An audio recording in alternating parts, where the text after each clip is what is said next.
Have you ever wondered what life is really like for the ultra-wealthy in Turkey?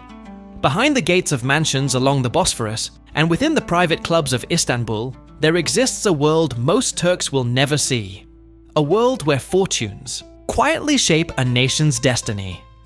Did you know that the top 1% in Turkey controls more than 54% of the country's wealth? That's right.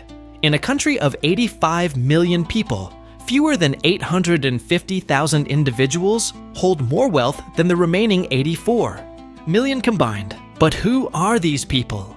And how do they really live?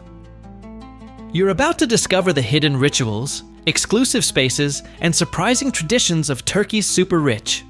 A world where East meets West, not just in geography, but in the very lifestyle of its wealthiest citizens.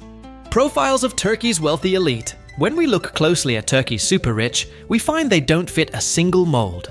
Instead, they fall into several distinct categories, each with their own path to wealth and characteristic behaviors. First, we have the Republican elite, families whose wealth dates back to the early Turkish Republic. Did you know that some of Turkey's oldest conglomerates are still controlled by the same families who founded them in the 1920s and 1930s? These families, often educated in Europe and America, tend to be more secular, Western-oriented, and discreet about their wealth. They typically live in historic yalas, waterside mansions, along the Bosphorus, or in exclusive compounds in neighborhoods like Bebek or Etiler. Then there are the Anatolian Tigers, self-made entrepreneurs who emerged from Turkey's heartland cities like Kayseri, Konya, and Gaziantep. Unlike the Republican elite, these business people often come from more conservative, religious backgrounds. Their rise to wealth paralleled the ascent of political Islam in Turkey, particularly from the 1990s onward. What most people don't realize is that these Anatolian entrepreneurs have created a distinctly different wealthy class, one that combines Islamic values with capitalist enterprise. They've pioneered what some call Islamic capitalism, building fortunes in manufacturing, export industries, and construction while maintaining religious practices. A third group emerged more recently, the Tech Nouveau Riche. These younger entrepreneurs built fortunes in e-commerce, mobile applications, gaming, and financial technology. Turkey's first tech unicorn, Peak Games, sold to Zynga for $1.8 billion in 2020, creating a new generation of tech millionaires. Did you know Turkey has produced more tech unicorns than many European countries? What ties these diverse groups together? A fascinating cultural trait. Despite their immense wealth, many of Turkey's richest individuals maintain relatively modest public profiles compared to billionaires in other countries. This discretion isn't merely personal preference. It reflects deeper cultural and historical factors unique to Turkey. Lifestyle and distinctive habits. What does daily life actually look like for Turkey's super rich? Let me take you behind the scenes of their closely guarded world. First, there's the matter of homes. And this is where Turkish wealth differs dramatically from what you might see in Miami or Monaco. Turkey's established wealthy elite often prefer historic properties with cultural significance over ostentatious new mansions. Did you know that a single historic yalu along the Bosphorus can sell for upwards of $100 million? These Ottoman-era waterfront mansions are the ultimate status symbol, more precious than any yacht or sports car could ever be. Inside these homes, you'll find a fascinating blend of East and West. Ottoman antiques might sit alongside contemporary art installations. Many wealthy Turks are passionate art collectors, but with a distinctive focus. They collect both Islamic calligraphy and abstract expressionism, creating homes that reflect Turkey's unique position between worlds. The truly wealthy in Turkey almost always employ full household staffs, including dedicated cooks specializing in Ottoman palace cuisine. Here's something few outsiders realize. Private chefs for elite Turkish families undergo years of specialized training to master dishes once prepared exclusively for sultans. These families don't just eat, they preserve culinary traditions that might otherwise be lost to history. Transportation reveals another distinctive pattern. While luxury cars are common, the true elite prefer to avoid Istanbul's notorious traffic altogether. Did you know the Bosphorus serves as a private highway for the wealthy? Custom wooden motor yachts called teak boats shuttle them between waterfront homes and offices, while helicopters stand ready for longer journeys. Eccentricities and cultural peculiarities. What makes Turkey's super rich truly fascinating aren't just their fortunes, but their distinctive cultural eccentricities that you won't find anywhere else in the world. Would you believe that some of Turkey's wealthiest families still practice Ottoman-era traditions behind closed doors?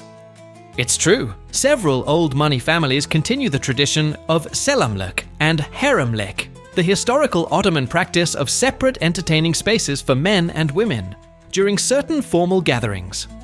While they live thoroughly modern lives, publicly, these private adherences to tradition connect them to their heritage in ways outsiders rarely witness. Here's something few people know. Among certain Turkish business dynasties, major decisions aren't made in boardrooms, but in hammams, traditional Turkish baths. Some family conglomerates maintain private, centuries-old hammams where male family members gather monthly to discuss business matters away from phones and technology. These steam-filled strategy sessions can determine the fate of billion-dollar deals. The Turkish concept of nazar, evil eye, influences even the ultra-wealthy in surprising ways. Despite their sophisticated education and global outlook, many Turkish business leaders take spiritual precautions against envy. Did you know that Turkey's richest man reportedly keeps a blue nazar bonku, evil eye bead, in the conference room where major deals are signed? Even tech entrepreneurs might quietly consult family hojas, religious teachers, before finalizing important contracts. Before we reveal our next discovery about Turkey's elite, I have to ask, which of these cultural eccentricities surprised you the most? Let us know in the comments below, and don't forget to like and subscribe to our channel for more fascinating glimpses into hidden worlds like this one. And now, get ready to discover the secret spaces where Turkey's super rich gather away from public eyes. Exclusive venues and social circles. Where do you go when you can go anywhere? For Turkey's super rich, the answer reveals a sophisticated network of spaces most Turks will never enter. Let me take you to where real power resides in Turkey.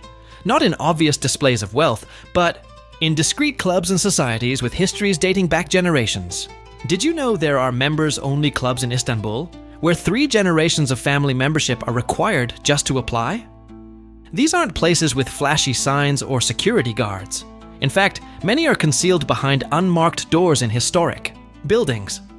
The Marmara Club, hidden within a restored Ottoman building in Nişantaşı, requires both substantial wealth and family connections to join. But what makes it truly exclusive isn't the cost. It's that no amount of money alone can secure membership. Some of Turkey's newer billionaires have reportedly been denied despite offering donations exceeding $1 million. For the Bosphorus elite, certain yacht clubs serve as exclusive gathering spaces.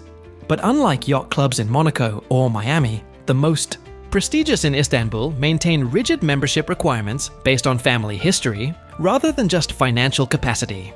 The Kalamış Marina hosts a private club where some of Turkey's oldest industrial families have gathered for decades. Their identical wooden boats, custom built by the same family of craftsmen for generations, lined in perfect rows. Beyond Istanbul, Turkey's wealthy have created seasonal gathering points that serve as exclusive social calendars. Bodrum's Turkbükü area transforms during summer months into what locals call the Billionaires' Peninsula. But the truly exclusive action happens offshore. Private islands in the Aegean, owned by Turkey's business elite, host invitation-only gatherings where business leaders, politicians, and cultural figures mingle far from public eyes. What unites all these spaces? Discretion. Turkey's wealthy elite understands something profound about their cultural context. In a society with complex attitudes toward wealth, privacy isn't just preference, it's protection. Education and next generation. How do you raise a child to inherit not just wealth, but the responsibility and cultural fluency to manage it wisely? Turkey's super rich approach this challenge in ways that reveal fascinating insights about their values and worldview. The educational path for children of Turkey's elite often begins at exclusive international schools in Istanbul. Institutions like Robert College, founded in 1863, and the Lycée de Galatasaray, where annual fees exceed what average Turkish families earn in years. But here's what's fascinating. Even families who can afford any education in the world often choose these specific historic institutions because of their unique cultural position. These schools blend rigorous international curricula with deep Turkish cultural context, creating graduates who are simultaneously global citizens and deeply connected to Turkish heritage. For university education, a clear pattern emerges. The children of Turkey's super rich typically attend elite institutions abroad, primarily in the US, UK, and increasingly Singapore. But what's telling is the expectation that follows. Unlike wealthy families in some neighboring countries, Turkish elite families generally expect their children to return to Turkey after graduation, to take roles within family businesses, or start ventures connected to the family's interests. The most fascinating aspect? The revival of Ottoman educational traditions in modern contexts. Some of Turkey's oldest wealthy families have revived the concept of usta-çırak, master-apprentice relationships, pairing next-generation family, members with master craftspeople, artists, and business mentors outside the family. This traditional approach to practical education complements their formal academic training. What truly distinguishes the education of Turkey's wealthy elite isn't just where they study, but the dual expectations placed upon them: to be completely at ease in global business contexts while maintaining deep cultural competence in Turkish traditions, from proper tea service etiquette to navigating complex family responsibilities. This creates a next generation that embodies Turkey's unique position between worlds. Philanthropy and social engagement. How does extreme wealth interact with social responsibility in a country with significant economic contrasts? Turkey's super-rich approach, philanthropy, in ways that reveal fascinating cultural attitudes toward wealth and obligation. Did you know that Turkey has a deeply rooted tradition of charitable giving that predates modern philanthropy concepts? The Ottoman institution of vakıf, charitable foundations, established a model where wealthy individuals created endowments to fund public works, from fountains and bridges to schools and hospitals. This centuries-old tradition shapes how Turkey's contemporary wealthy approach giving, often through family foundations that combine charitable activities with cultural preservation. What's particularly interesting is that many wealthy Turkish families maintain dual philanthropic identities. They participate in global philanthropic initiatives alongside Western counterparts, while simultaneously funding distinctly Turkish projects that outsiders might not immediately recognize as charity. For instance, restoring historic hammams or fountains might seem like cultural preservation to outsiders, but within Turkish culture, these acts fulfill traditional charitable obligations by maintaining public infrastructure. Education represents the single largest focus of formal philanthropy among Turkey's elite. Several leading universities in Turkey, including Koç University, Sabancı University, and Bilkent University, were founded by wealthy business families. What's telling is that these institutions weren't named merely as vanity projects, but were designed to transform Turkish higher education by introducing international standards while remaining accessible to talented students from diverse backgrounds. What makes Turkish elite philanthropy distinctive from Western models is the emphasis on community continuity over individual recognition. Many major donations are given anonymously or with minimal publicity, reflecting both Islamic traditions around charitable giving and cultural attitudes toward wealth display. The concept of higher severlik, beneficence, carries different connotations than Western philanthropy, emphasizing ongoing responsibility rather than discrete acts of giving. The story of Turkey's super-rich is, in many ways, the story of Turkey itself, navigating between tradition and modernity, East and West, continuity and change. Behind the high walls of Bosphorus mansions and within private clubs, this elite continues to evolve while maintaining connections to distinctive cultural traditions that have shaped wealth in Turkey for centuries. What remains consistent, even as fortunes rise and fall, is the distinctive Turkish approach to wealth, emphasizing family continuity, cultural preservation, and a certain discretion that keeps the truly fascinating details of these elite lives hidden from public view. The secret lives of Turkey's super-rich remain, in many ways, secret still, except for the glimpses we've shared with you today.